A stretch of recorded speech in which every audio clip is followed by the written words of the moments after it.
So we had a trade. A trade went down today in the NBA. The Miami Heat and the Charlotte Hornets. It's trade revolving around Terry Rozier. But before we get into that, why not just put this all in one video? Because I don't have too much to say. Let's discuss Tristian Thompson being suspended 25 games for failing the drug policy. So the anti-drug policy is some type of steroid. I'm not even going to act like I know exactly what he tested positive for. It looked like a series of numbers. I seen the comments say he got suspended for R2D2, which was pretty funny. I'm not an expert in the medical field at all. So we know it's a performance enhancing drug.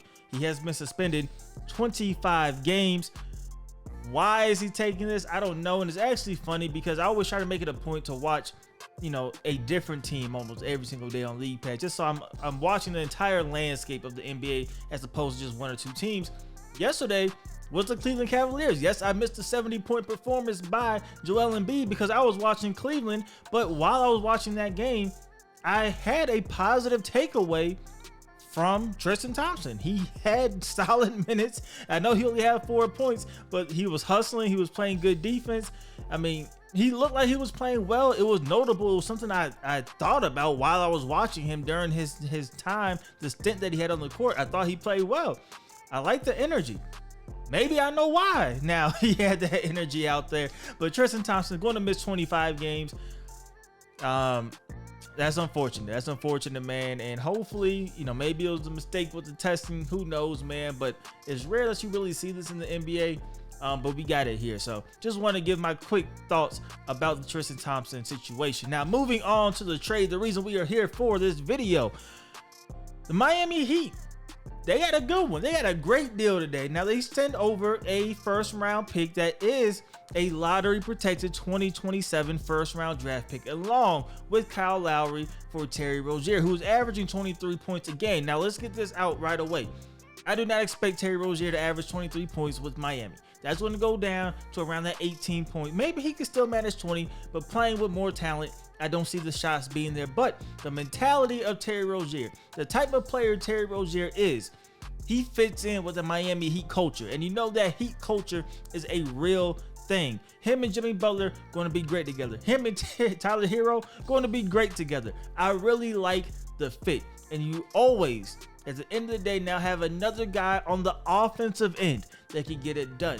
He's a dog as well. He has that mentality. He's not going to back down. If he buys into that Heat culture like I think he will, this is a home run. You got rid of Kyle Lowry, who is still an okay player, but of course, how much you're paying him, how old he is, he's not the long-term fit. Terry Rozier, only 29 years old. He is a guy that could play for a while. I know the Lakers were a team that was linked to him. A couple other teams linked to Terry Rozier. But Miami able to get him. They've been looking for a point guard for really forever. They were in the Damian Lillard sweepstakes. They did not want to give up enough to get Damian Lillard to end up with Terry Rozier. I love it. I love it. I think it's a great deal for them. I also think it's a pretty good deal for Charlotte. Charlotte is not really in the market to win games right now. That is not their key thought process, which is crazy, but it's not the key thought process for them. So they're able to get a guy in Kyle Lowry who you can now try to sell off, or worst case scenario, I expect him to be in the buyout market if another team is not going to maybe use his salary to match or something like that.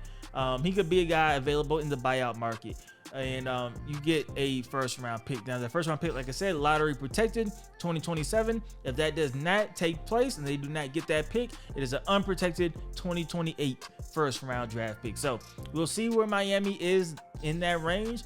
You don't expect Jimmy Butler really to still be playing. If he is playing, not at the level he is playing now for Miami, but you still have Bam Adebayo, you still have Tyler Hero, and now you still gonna have Terry Rozier, who should still be playing at a solid level in 2027. So it may realistically be a 2028 unprotected first round draft pick, but able to get something for that. I'm not too mad at it. I don't think it's a great deal, but I'm not too mad at it. But for Miami won this. This is a fantastic deal for Miami. I love it for them. And I think this now, this moves them ahead of a couple of teams in the Eastern Conference. They're still not the favorites by any means, but this moves them really into that that 5-4 spot, I would assume, in that Eastern Conference, in my opinion. I do think that highly of this move, that I feel confident that they'll seed out around there and they'll be just fine. But that's it, man. That's it. We needed the dominoes to start following. Now we know what the asking price is for a good guard. Does that affect the DeJounte Murray trade value? Does that affect I don't think nothing's going to affect Zach LaVine. I think Zach LaVine's probably going to end up staying in Chicago, but you guys get the point. It's going to start affecting the values of other players around the league, because now we know what a comparable player is going for. So DeJounte Murray a little bit better, he's going to be expected to give up a little bit more, but I don't think Miami gave up a ton at all.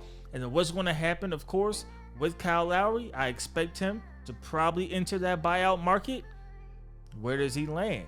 There's going to be teams looking for that point guard, and we'll see what happens, man. We will definitely see what happens. As I am getting a phone call, I apologize for that, man. But that's going to be it for this video. You guys let me know what you guys thought about the trade. Where do you think Kyle Lowry goes, and where does this send Miami into the pecking order in that Eastern Conference? Let me know how you guys feel about it in the comment section below. As usual, hope you guys did enjoy the video. If you did, please do me a favor, go ahead and leave this video a like. It helps me out a lot. And subscribe if you haven't already. It's DLloyd. I'm see y'all next time. Peace.